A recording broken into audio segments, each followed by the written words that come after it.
काय तू डॉक्टर पवारचं काय तू त्याच्या नादी लागलाय? हा बायको, घरातील लोक काय त्या तुला आयएमसी मधून काही सुद्धा मिळणार? मी ग्लास न ओतत होतो आणि ही थेंबाने टाकली. साला मी किती प्रयत्न करतोय तुम्हाला सुधारायसाठी आणि एकच थेंबून टाकतोय बायको. नका ती नादी लागू. परत जाताना कोणतं भेटेल, अहो ते आयएमसी काय मी पण केली काय नाही हो, 2 वर्ष केली पण मला काय मिळालं?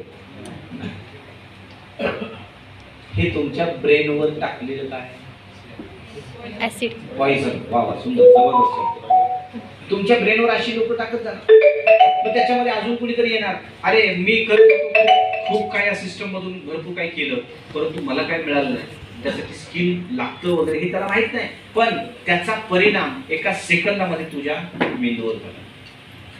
आपण ऐकतो कोणाचं, आणि राय बहादूर मिळतात ना त्या भरपूर. तुमच्या घरात सुद्धा आले, तुम्ही जर घर नवीन बांधलं, येऊन जाणारा सुखाने येऊन जाईल हो. साला ते म्हणतंय हिथं तर असा कलर, हा वास्तूप्रमाणे पाहिजे होतं, तुम्ही देवघराच्या ठिकाणी संडास बांधलंय, परत ते सांगणार याला कलर असा द्यायला पाहिजे होता, ते सांगणार इकडून पायऱ्या पाहिजे होत्या. असं येतील का नाही लोक? मॅच बघताना सुद्धा काय होतं माहित आहे का, की सचिन असा शॉट मारायला पाहिजे होता, त्याला तू जर मारायला तर काय होतं बघ, तोंड फोडूनच घरी. मग हे असं काहीतरी राय बहादूर तुमच्या जीवनामध्ये येणार आणि एक एक एक एक एक एक एक एक थेंब टाकणार. पाणी मी जास्त टाकत होतो का नीळ जास्त टाकली? पाणी. म्हणजे या ठिकाणी पॉइझन तुमच्या आयुष्यावर.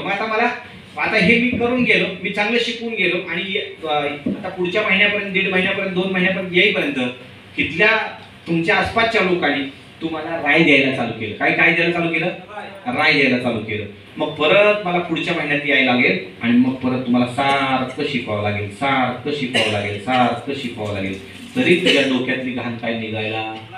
परत मला त्याच्या पुढच्या महिन्यात यावं लागेल आणि तुला शिकवावं लागेल, तुला शिकवावं लागेल, तुला शिकवावं लागेल, तुला शिकवावं लागेल, तुला शिकवावं लागेल.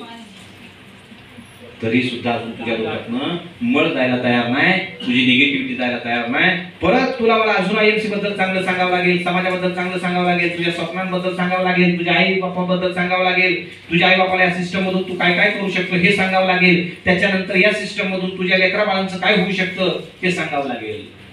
मला अजून तुला शिकवावं लागेल. त्याच्या पुढच्या महिन्यात येऊन 3, 4, 5 महिने मला तुला शिकवावं लागेल आणि मग एक दिवस तुला सांगावं लागेल, बाबा मी तुला शिकवायला येतोय, तू माझ्याच कॉन्टॅक्ट मध्ये राहा, मी तुझं चांगलं करणार आहे, मी चांगल्या संगतीचा चांगला परिणाम असतो, हे तुला मला सारखं शिकवावं लागेल, सारखं शिकवावं लागेल, सारखं शिकवावं लागेल, सारखं शिकवावं लागेल, सारखं शिकवावं लागेल, सारखं शिकवावं लागेल, सारखं शिकवावं लागेल, सारखं शिकवावं लागेल, सारखं शिकवावं लागेल, सारखं शिकवावं लागेल आणि मग मात्र तुझ्या आयुष्यामध्ये अशा प्रकारचा प्रकाश पडेल.